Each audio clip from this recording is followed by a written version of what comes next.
আসসালামু আলাইকুম রহমতুল্লাহ নাহমাদুল্লাহ তাআলা ওয়া নুসাল্লি আলা রাসূলিহিল কারীম আম্মা বা'দ قال رسول الله صلى الله عليه وسلم من لم يشكر الناس لم يشكر الله صدق رسول الله صلى الله عليه وسلم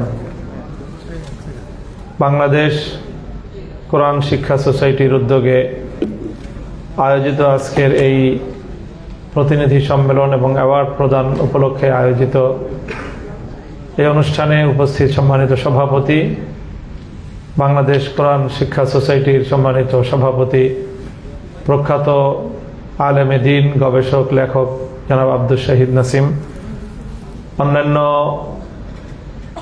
উপস্থিতি, মেহমানবৃন্দ এবং আমার সম্মানিত ভাই ও বোনেরা, আমি প্রথমে কোরআন শিক্ষা সোসাইটির কৃতজ্ঞতা জ্ঞাপন করছি। তারা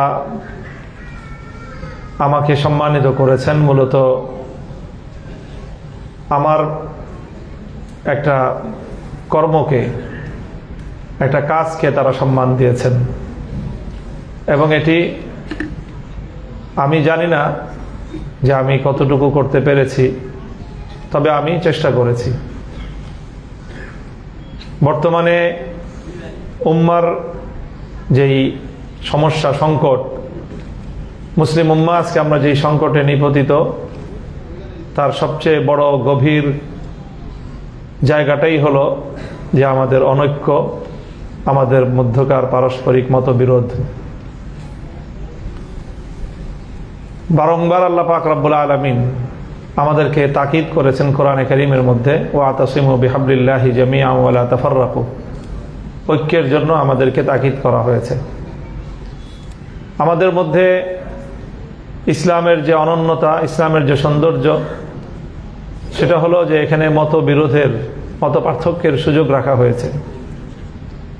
মত পার্থক্য তার আপন জায়গায় থাকবে।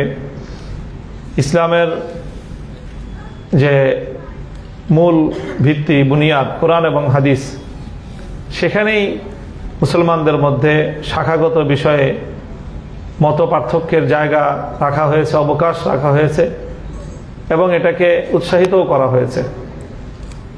কিন্তু মৌলিক জায়গায় মুসলমানরা যেন তাদের অভিন্ন স্বার্থের ক্ষেত্রে তারা যেন ঐক্যবদ্ধ থাকে, সেটার প্রতিও তাকিদ করা হয়েছে। ইসলামে ঐক্যের যে বুনিয়াদ বর্ণনা করা হয়েছে কোরআনে কারীমের মধ্যে অত্যন্ত দ্ব্যর্থহীন ভাষায়, সেটা হলো ওয়া আহলাল কিতাব তাআলাউ ইলা কালিমাতিন সাওয়াইন বাইনানা ওয়া বাইনাকুম আল্লা না'বুদা ইল্লাল্লাহ ওয়া লা নুশরিকা বিহি শাইআ। অর্থাৎ তাওহীদের ভিত্তিতে যে ঐক্যের যে বুনিয়াদ আল্লাহর কোরআন কায়েম করেছে, যে সেখানে অমুসলিমদেরকে পর্যন্ত, যারা আহলে কিতাব, তাদেরকে পর্যন্ত ঐক্যের একটা জায়গায় আহ্বান জানানো হয়েছে। এ থেকে প্রতীয়মান হয় যে যেখানে ঈমানের ভিত্তিতে যাদের মধ্যে কোনো মতভেদ নেই, মত পার্থক্য নেই, আমরা যাদেরকে অন্তত ন্যূনতম ঈমানদার মনে করি, যাদের ব্যাপারে, ঈমানের ব্যাপারে অন্তত আমাদের মত পার্থক্য নেই, সেই জায়গাটায় যদি আমরা ঐক্যবদ্ধ থাকতে না পারি, এর চেয়ে আমাদের জন্য ব্যর্থতা এবং এর চেয়ে আমাদের জন্য দুঃখজনক আর কিছুই হতে পারে না।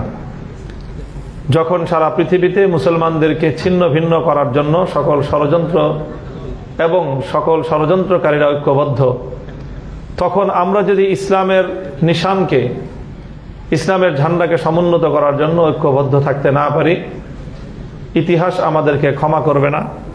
আল্লাহ এবং তার রাসূলের কাছে, এই উম্মার কাছেও আমাদেরকে দুনিয়া এবং আখিরাতে জবাবদিহি করতে হবে।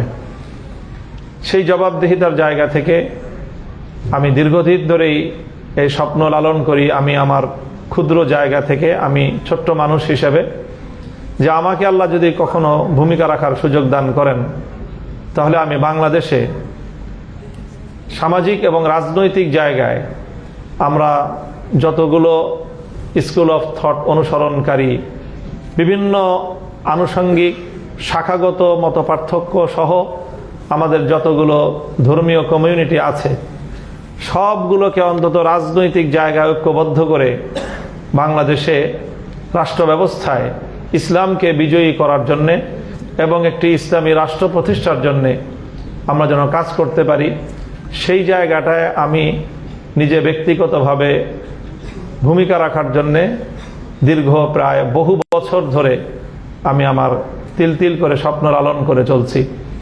2013 সালে প্রায় 3 মাসের জন্য যখন আমি কারাবন্দী হই, তখন কারাগারে নির্জন সেই সময়টাতে আমার মধ্যে এই চিন্তাটা খুব বেশি বদ্ধমূল হয় এবং আমি তখন সুনির্দিষ্ট টার্গেট এবং সুনির্দিষ্ট একটা লক্ষ্যমাত্রা নির্ধারণ করি যে এটা নিয়ে আমি কাজ করব। আলহামদুলিল্লাহ, এক যুগের ব্যবধানে বাংলাদেশে ত্রয়োদশ জাতীয় সংসদ নির্বাচনকে কেন্দ্র করে গোটা জাতি যখন একটা স্বপ্ন দেখছিল ঐক্যবদ্ধভাবে ইসলামের ঝান্ডাকে সমুন্নত রাখার, তো সেই জায়গাটাতে আল্লাহ পাক আমাকেও কিছু ভূমিকা পালন করার সুযোগ দিয়েছেন। সেজন্য আমি মহান আল্লাহ পাক রব্বুল আলামিনের কাছে শুকরগুজারি আদায় করছি এবং আমাদের এই সম্মিলিত প্রয়াসকে সম্মানিত করে বাংলাদেশ কোরআন শিক্ষা সোসাইটি এটাকে যে উৎসাহিত করলো, সেটার আগামী দিনে যেন আরও নতুন এবং আরও বেশি শক্তিশালী ঐক্যের ভিত আমরা যেন বাংলাদেশে প্রতিষ্ঠিত করতে পারি এবং আমাদের পাশাপাশি অন্য যারা কাজ করছেন তারাও যেন আরও ভালোভাবে আমাদের যতটুকু দুর্বলতা রয়ে গেছে সেটাকেও যেন আমরা ওভারকাম করতে পারি, সেই সহযোগিতার সকলের কাছে আহ্বান এবং আল্লাহ পাক রব্বুল আলামিনের কাছে সেই দোয়া কামনা করে আমি আমার বক্তব্য শেষ করছি। বাংলাদেশ কোরআন শিক্ষা সোসাইটিকে আল্লাহ পাক কবুল করুন এবং প্রতিটি ভালো কাজে এভাবে উৎসাহিত করার, সহযোগিতা করার, ইনকারেজ করার জন্য এই প্রতিষ্ঠানকে আল্লাহ পাক দিন দিন উত্তরোত্তর আরও উন্নতি এবং সমৃদ্ধি দান করুন। ও আখিরু দাওয়ানা আলহামদুলিল্লাহি রাব্বিল আলামিন। আসসালামু আলাইকুম ওয়া রাহমাতুল্লাহ।